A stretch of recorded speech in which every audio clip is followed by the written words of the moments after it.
Good morning. I'm Kathleen Good morning. Warshawski, and this is your Senior Care Spotlight, brought to you by Seniors Blue Book. Today, our featured guest is Miss Temi Charrier with Home Instead Senior Care. Hi, Temi. Hi, how are you? I'm doing great. And yourself? Doing great, considering, right? Yes, exactly. Exactly. So, Temi, tell us a little bit about Home Instead Senior Care. Well, we are actively on the front line taking care of our seniors and taking care of our clients and caregivers and trying to keep them safe where we find is a very essential right now, which is staying at home. And so we started this journey for my husband and I almost 20 years ago. And although we are newer to the Texas area, we have definitely seen our share of different markets and different changes. But I can tell you, of all the training we've had over the years, definitely walking into the last probably 3 months has been something that has definitely challenged all of us to pull inside and say exactly, okay, what is our mission here? What is our goal? And for us as a company, most people know and understand that Home Instead, for those of you who know the brand, we go anywhere the person calls home. Our goal is to help them remain independent, whether that's in a home setting, a facility setting, maybe even a short-term respite setting like a hospital or rehabilitation. And our goal is to help them with anything around their environment, such as meals, light housekeeping, or transportation, but also to help them with their personal well-being, whether it's helping with dressing or grooming or using the restroom, help with showering. So up until then, that was always what we talked about. That was always what we focused on. What myself and my husband, John, and I really looked at, especially during these last 90 days, is why do we do what we do? What makes it so important to us? And there's three things that resonated to us that we feel as a company that not only John and I resonate, but when I talk to other Home Instead locations, whether it's here in the DFW area, maybe in the state of Texas, or even throughout the country, especially during these times, one of the things that has resonated for us is three things that I feel that kind of pull us apart from everybody else. And that is our passion, our purpose, and our attitude towards quality. And so that is one of the things that we have really decided as a company, not only locally with John and myself, but as a whole throughout the DFW, throughout Texas, throughout the country, is to really focus on those things that are most important. And for us, it's our passion, and going into detail in that, all of us have a story to tell. John and I both have senior parents, one of which is battling end-stage Lewy body Alzheimer's. And for me, my dad has been a cancer survivor of colorectal and breast cancer. So for us, we can immediately gravitate and relate to that person out there, that family member, which is typically an older child or an adult child who is helping their parents navigate through this aging journey. And so we feel that the fact that we are just like that adult child, we're going through our own same, and a lot of our staff that works for us, whether it's in the field or in the office, have the same challenges, just puts that passion right into place that we take it very personal, that we want people out in the homes taking care of people that we would put in our own parents' home. And that's why it really resonates with us. As far as our purpose or our culture, it's we treat people the way we want them to treat us.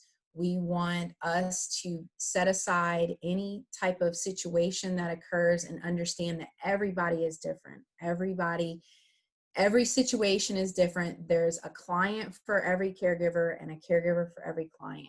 And we tell families all the time, it's really important to sit down, which right now we have really grown into more of a virtual world. So we may do that with you right here on a Zoom call like we're doing today, and sit down and talk with you and your family versus that face-to-face. It's important, and we are doing that face-to-face when we need to or when we have to, but we're also bringing in that virtual component, which is what families that are sitting right now, maybe they have a loved one here that lives in the DFW area, and maybe they're sitting in California or they're sitting in Michigan and they can't get on a plane right now. They can't travel down here. It's not safe. And having that virtual connection has really resonated with a lot of adult children. So we feel like having that culture of flexibility, having that culture of understanding has really resonated with a lot of our families, and even the seniors, being able to bring that technology to them. We've had several seniors get on FaceTime the first time ever in their life and FaceTime with their family to still have those touch points, still have those feelings of, although I can't touch you right now, although I can't see you, I want you to know I'm okay.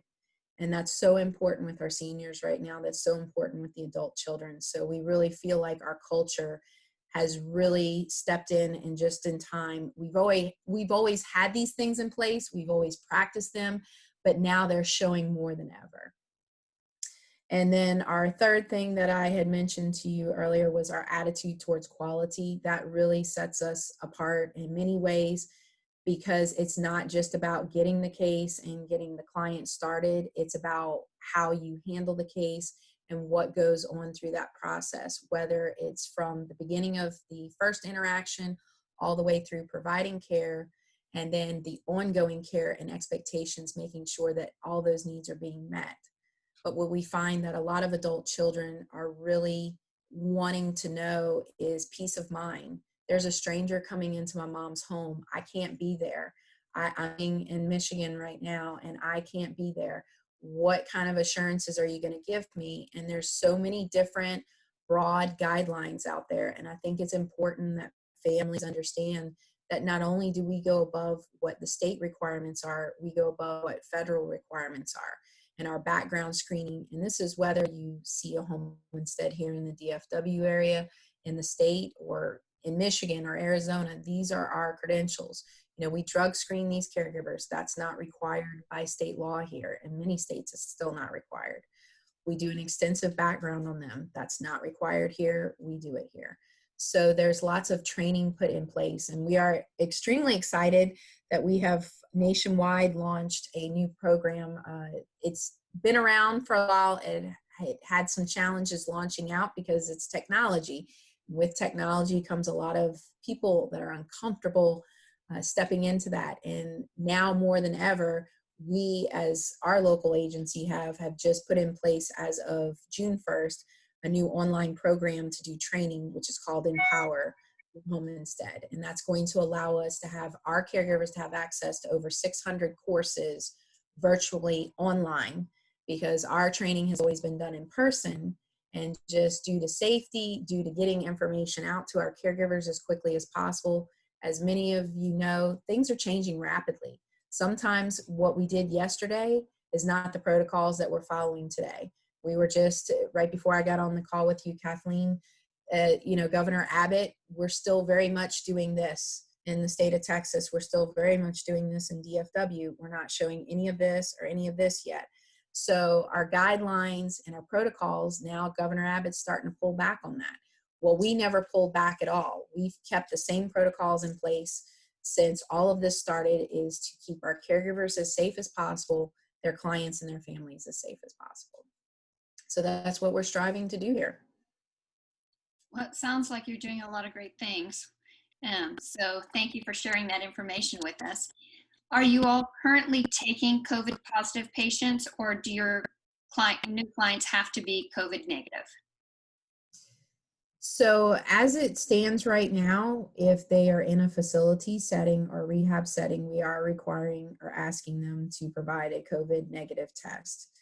The answer to your question is maybe, is what I can tell you. We put a survey out to our caregivers last week, and we're still kind of going through that survey process to say, hey, is there any of you out here that if somebody calls and asks, so far we have not gotten a specific phone call for a quote unquote COVID positive client yet, but we know it's going to happen. We know they're out there, and we know that everybody deserves care. And we believe that we, above all else, have the best team out there to provide this care. And they have the training in place, and they have the heart in place, and all we have to do is make sure that we have all the proper safety measures in place. So the answer to the question is maybe. I don't want to deter anyone from calling, and let's have a conversation, because surprisingly, I have had about 15 to 20 of our caregiver staff that have stepped forward and said, if we get a COVID positive case, I'm interested. which to me is unbelievable because I'm asking you to literally step into what I consider almost like a war zone where I can't promise you there's not going to be risk associated. And I mean, there is risk associated, you know, when all of these communicable disease and infection policies and all these things came out, and I got with my staff in April, the first week of April, we did our first Zoom call ever with all of our staff. We did a number of meetings that week. And I can just remember that I'm like, guys, we got this. Like, we've already been trained for this. This is what you come to orientation for. This is what they come in annually for. Like, these are all protocols that we already had in place for communicable disease. This is just a different communicable disease that we're going to deal with. We got this. We're going to handle this. And I mean, our carriers have just been awesome. They have just stepped up right in there. And even though they're risking potentially this virus and catching it, and just not hesitated. We've not skipped a beat. Well, awesome. That training sounds awesome. And I'm glad to hear that you all are really prepared already and have been training for this for some time now. So that's great. If you have a family who needs 24/7 care, is that something that you all provide as well? Yes, ma'am. We do anywhere from a few hours a week all the way up to 24 hours a day, 7 days a week. Every home instead may structure things a little bit differently. Our particular agency does levels of care, but most of us have some type of level of care in place for each situation. And so we always stress to people, pick up the phone, call, email, and we'll tailor it specific to your needs. Excellent. Thank you. Now, Temi, if someone wants to reach you to get more information or to sign on for service, how do they reach you? They can reach us, oh my gosh, a number of ways. I'm still old school, so I always recommend pick up the phone, call the main number, which is 972-243-6100. We do live answer it 24 hours a day, 7 days a week. We do not use an on-call service, so it is somebody in our office that's ready to assist and ready to step in and answer your questions. For most all of us, we all have social media. We have Facebook, we have Twitter, we have Instagram, which our Facebook is Home Instead Carrollton or at Home Instead Carrollton. And, you know, we encourage everybody that if you listen to this and this is something that you feel like I want to find out more information on my loved one or find out more information for myself, pick up the phone and call us. If it's not in our particular area, we'll direct you into the office and we'll have someone from another office call you. So that way, no matter where you are in the DFW, wherever you are in Texas, wherever you are in this country, Home Instead Senior Care is here to help. Excellent. Do you have any final words for us? All I can say is God bless all the work that these essential workers are doing. I think it's an awesome thing. You know, we always knew we were doing extremely important work here, but now more than ever, staying at home is the safest place to be right now. But it is important to our population. And a lot of people use the word vulnerable. And I have an 84-year-old father that would say, if you use the word vulnerable to me, I'm going to punch you in the face. I don't think he would really like that. So I'm going to say older adult.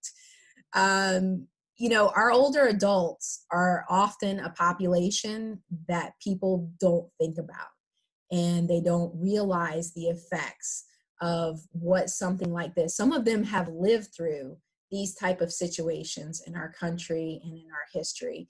And so I think it's important that if you live out of town or you can't be in front of your mom and dad, or you know that you have, whether it's a neighbor, a church friend, somebody who you know has been thrust into this quote unquote quarantine or isolation, that they stop and check on them or pick up the phone and call and get help for them and get somebody in there to make sure that their needs are being taken care of. And, you know, I say of all the services we provide, because there's like 100 different things that we can do for your loved one, the most important thing to the human aspect of care, whether you're 5 years old, you're 50 years old, or you're 90 years old, is companionship.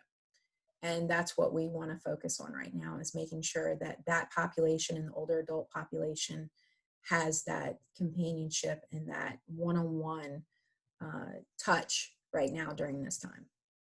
Thank you for those thoughts. Appreciate that. Well, I'm Kathleen Thank you. Wachowski with Seniors Blue Book. And this is your Senior Care Spotlight with Temi Charrier with Home Instead Senior Care.